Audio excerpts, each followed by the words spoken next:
ठीक है सर, ठीक है। डॉक्यूमेंट शो कर रहा है ना? जी सर। रिकॉर्डिंग भी ऑन है? हाँ सर, हाँ, दोनों। Yes.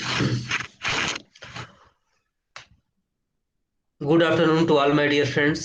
As you know that I am going to start the first class on the subject socioeconomic offenses. Today I will discuss the introduction of the socioeconomic offenses. At the time of discussion of the introduction of the socioeconomic offenses, I will discuss in the very brief concept and evolution of socioeconomic offenses, nature and extent of socioeconomic offenses. Regarding the other point regarding the mens rea, concept of white collar crime, distinctions like these topics I will discuss in the next class. So my point is that in the today class, my point I will discuss only part A and B. That is the concept and evolution of socioeconomic offenses and nature and extent of socioeconomic. Here, as you know that the many times I had already circulated PDF file of this particular writing, and if you observe the previous year question paper, you will realize that the one question is mandatory from this topic. And the nature of the question is that earlier before the OBE exam, pattern was different. Pattern was that there was simple questions regarding this topic. There was no problematic questions. There was like a statement. But in the 2020, the question was based on the problem, and you can say that this problem was based on the statement of the Mr. Sutherland.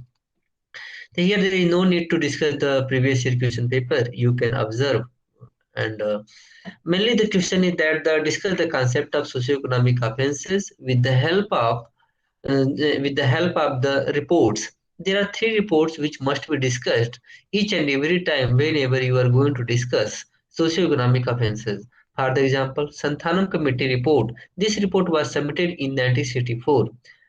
And the second report is that Law Commission of India 29th report, which was submitted in 1966. And the third report is that third report was submitted by the Law Commission of India in 1972. You can say that without discussions of these reports, it is not possible to understand socio-economic offenses in Indian context. At the later stage, I will discuss these reports in the detail, but for the time being, I will discuss his evolution of the socioeconomic offenses with the help of some leading cases and with the help of the reports. Now, first topic is that evolution of socioeconomic offenses. If you go to the searching of the evolution of socioeconomic offenses, there is a basic differences between socioeconomic offenses and white collar crime. There is no need to mingle each other. Both are the different concept. It is a different thing that all socioeconomic offenses are not white collar crimes, but all white collar crimes are socioeconomic offenses. If you go to the literal meaning of the socioeconomic offenses, you can find that from the ancient time, this was existing, either it was existing, but no one was going to discuss those offenses in a separate category. It means even the socioeconomic offenses in the ancient time was covered under the traditional law. Uh, and Law Commission of India, if you come into the modern time, in the modern time, 29th report of the Law Commission of India has clearly described the evolution of socio-economic offenses. If you go to the evolution of socio-economic offenses, even the Law Commission of India has said that a South Sea bubble case is the first case in which socio-economic offences came on the surface, and regarding to deal such types of offences in the Britain, the Bubble Act 1720 was enacted. South Sea bubble case was a case related to a company which was authorized to supply the slaves, and there was some corruptions in that company, and to control the activity of the that company, British Parliament enacted the Bubble Act 1720. We can say that in the modern time, Bubble Act is the first enacted law which was enacted to control the socio-economic offences.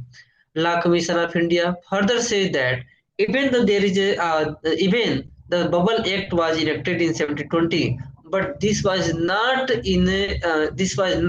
in frequent manner.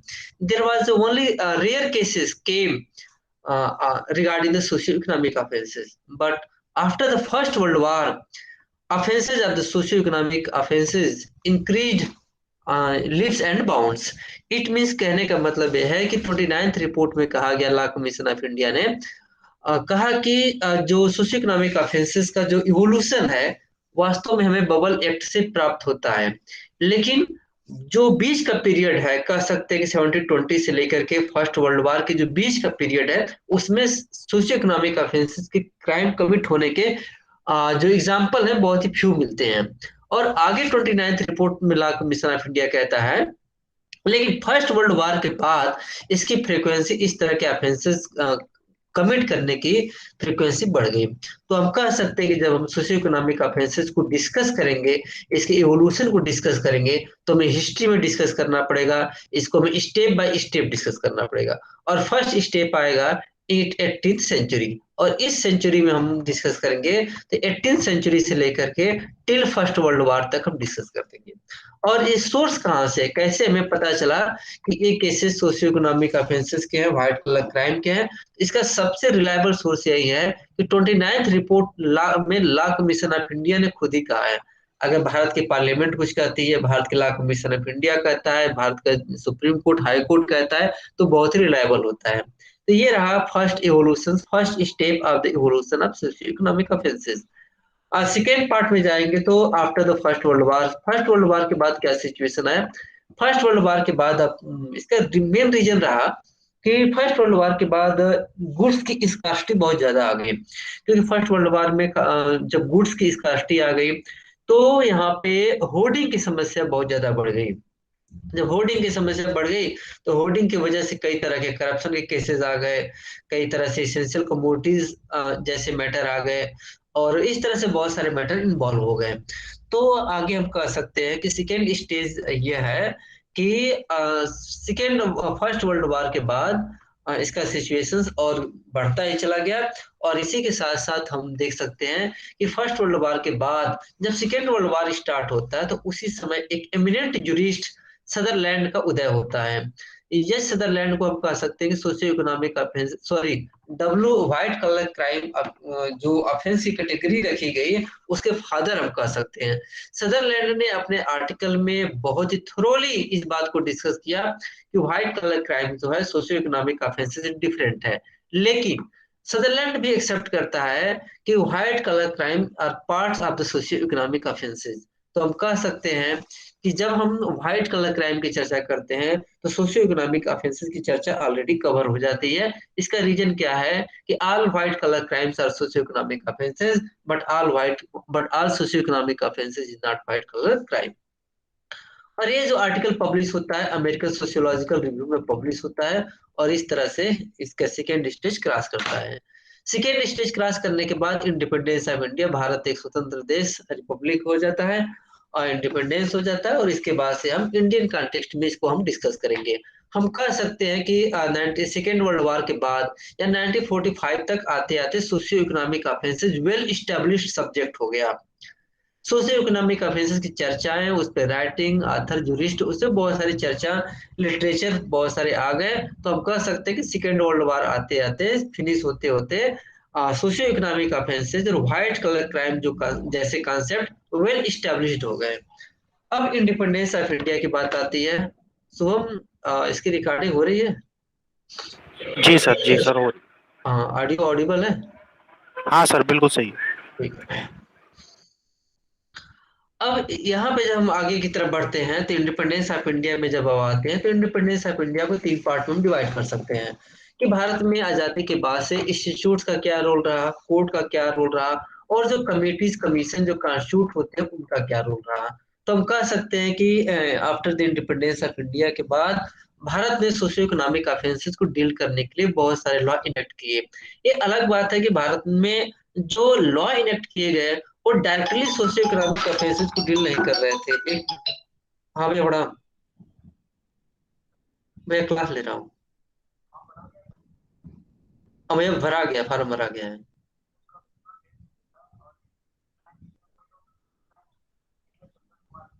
अच्छा भैया, अच्छा भैया। हाँ हाँ। अच्छा भैया भैया भैया तरफ से उनको भेज देगी आपको डिटेल, मैं क्लास ले रहा हूँ, तो भेज बात करके जाओ तो।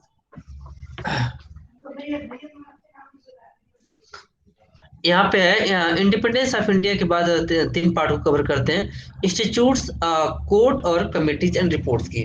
तो हम यही कहना चाह रहे हैं कि जो भारत में आप देख सकते हैं कि जैसे करप्शन एक्ट पास हो गया, हेरा एक्ट पास हुआ, इनकम टैक्स एक्ट पास हुआ, डोरी prohibition act, SC ST act, atrocities act, prevention of money laundering, PMLA act पास हुआ, एनडीपीएस पास हुआ, बहुत सारे एक्ट जो है सोशियो इकोनॉमिक ऑफेंसेस को डील करने के लिए इनेक्ट किए गए।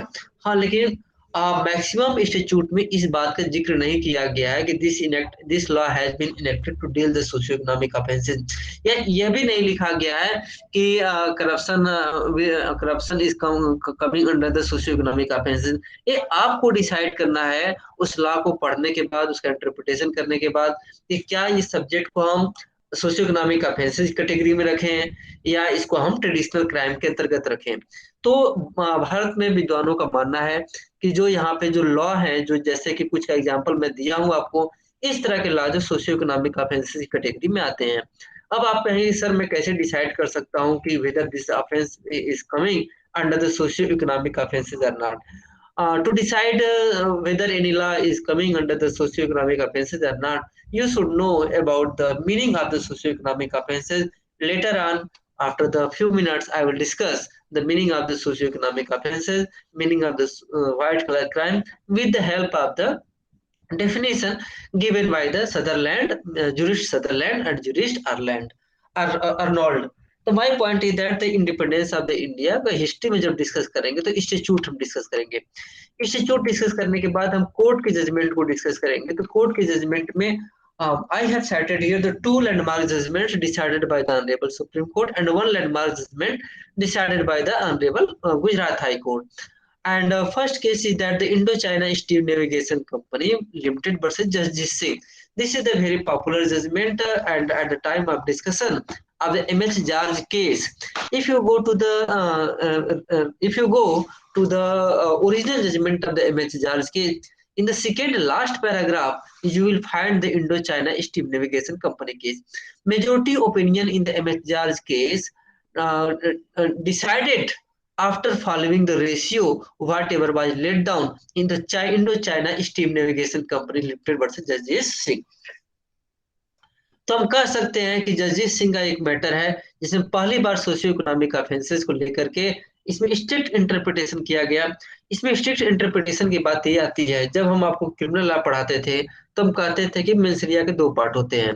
पहले पार्ट मेंसरिया को कहाँ पे अप्लाई होगा या कहाँ पे अप्लाई नहीं होगा। अगर इंस्टीट्यूट के दो पार्ट डिवाइड करेंगे, अगर कोई इंस्टीट्यूट है, if there is any institute where it has been clearly mentioned that whether mensaria is required or not, अगर कोई लॉ है जहां पे क्लियर कट लिखा गया है, बस एक मिनट, इंस्टीट्यूट्स जितने उनको दो पार्ट में डिवाइड करेंगे आप मेंसरिया के पर्पज से। तो पहला पार्ट वो पार्ट है जहां पे इंस्टीट्यूट क्लियर कट कह रहा है कि वेदर मेंसरिया इज रिक्वायर्ड और नॉट। जैसे मान लीजिए कि हम कह सकते हैं जब कल्पेबल होमिसाइड का जब हम डिस्कस करते हैं तो हम कहते हैं ना कि who ever causes death by doing an act with the intention of causing death. तो इंटेंशन हो गया आपका with the knowledge with the like this.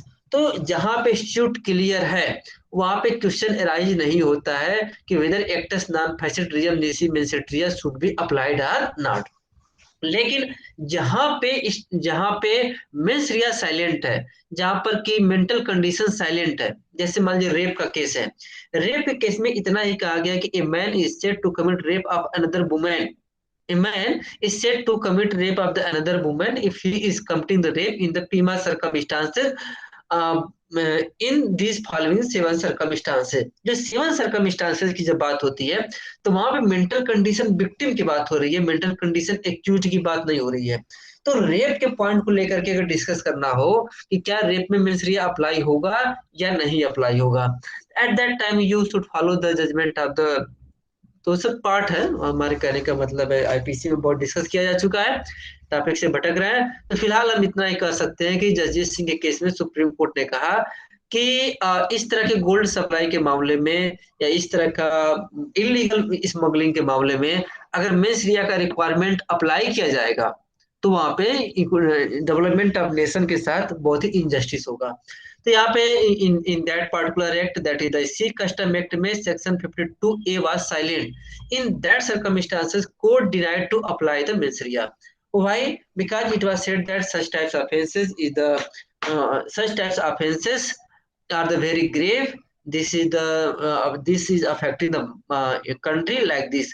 लेकिन एक बात और मैं बता दूं, इंडो चाइना स्ट्रीम नेविगेशन में ये नहीं कहा गया कि Sikh custom act socio economic offences में आता है, ये बात नहीं कहा गया था। लेकिन अगर इसकी फिलॉसफी को आप देखेंगे, एक्ट को देखेंगे, तो आप कह सकते हैं कि यह एक्ट जो है सोशियो इकोनॉमिक ऑफेंसेस की कैटेगरी में आता है।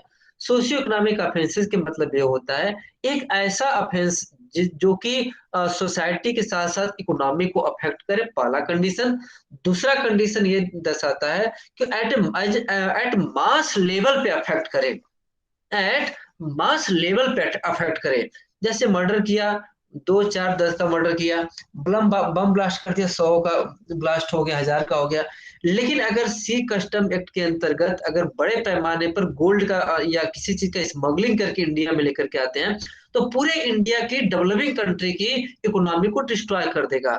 तो इस तरह से हम कह सकते हैं कि जो सी कस्टम एक्ट था वह सोशियो इकोनॉमिक ऑफेंसेस कैटेगरी में आएगा। अब बार बार कहेंगे कि अनदर केस है state of Maharashtra versus MH George. State of Maharashtra versus MH George में भी गोल्ड का स्मगलिंग का ही मैटर था। तो जो फैक्ट थे बहुत हद तक इंडो चाइना और स्टेट ऑफ महाराष्ट्र से मिलते जुलते थे, लेकिन हम बहुत ज्यादा ब्रीफ डिटेल में नहीं जाना चाहते हैं। फिर भी इतना कहेंगे कि both cases are related to the smuggling of the smuggling.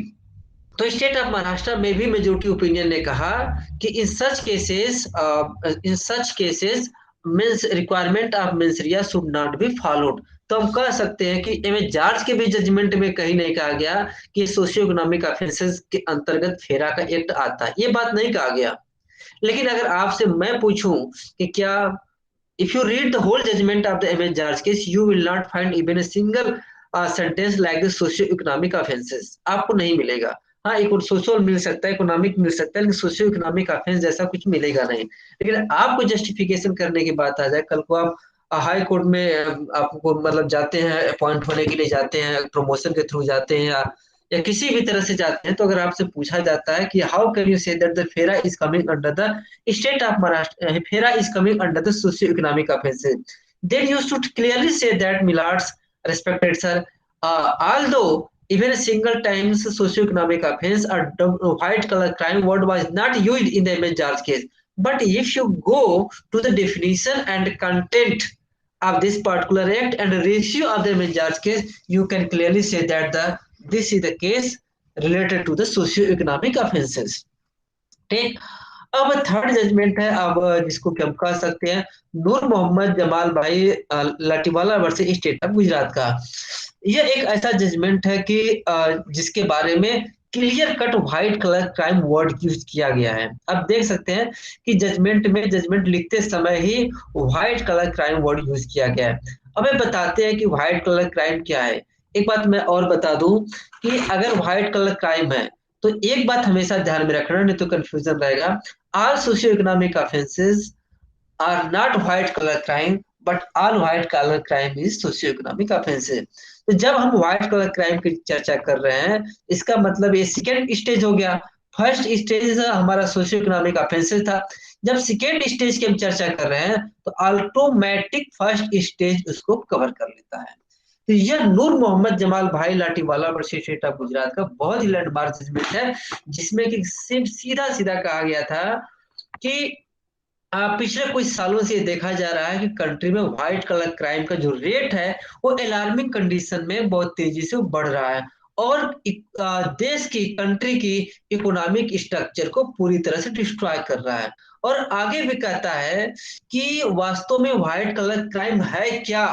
एक कह रहा है कि इसका आप कह सकते हैं कि what is white collar crime. तो इसका आंसर देता है गुजरात हाई कोर्ट, कहता है कि these cases are nothing but private gain at the cost of public and lead to economic disaster.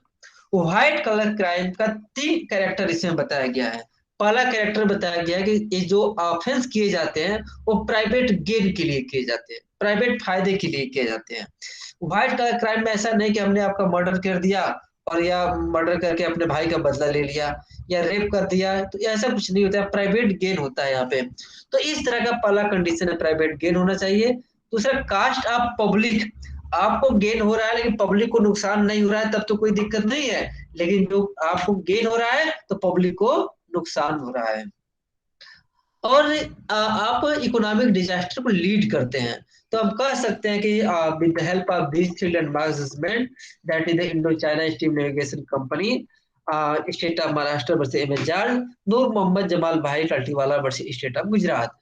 In with the help of these cases, we can say that there are these are few examples in which offenses related to the socio-economic offenses had been discussed strongly and properly, and the court said that if the law is silent and a matter is related to the socio-economic offenses or white collar crime, in that circumstances means requirement of mens rea is not necessary। ये बस basic अंतर आएगा।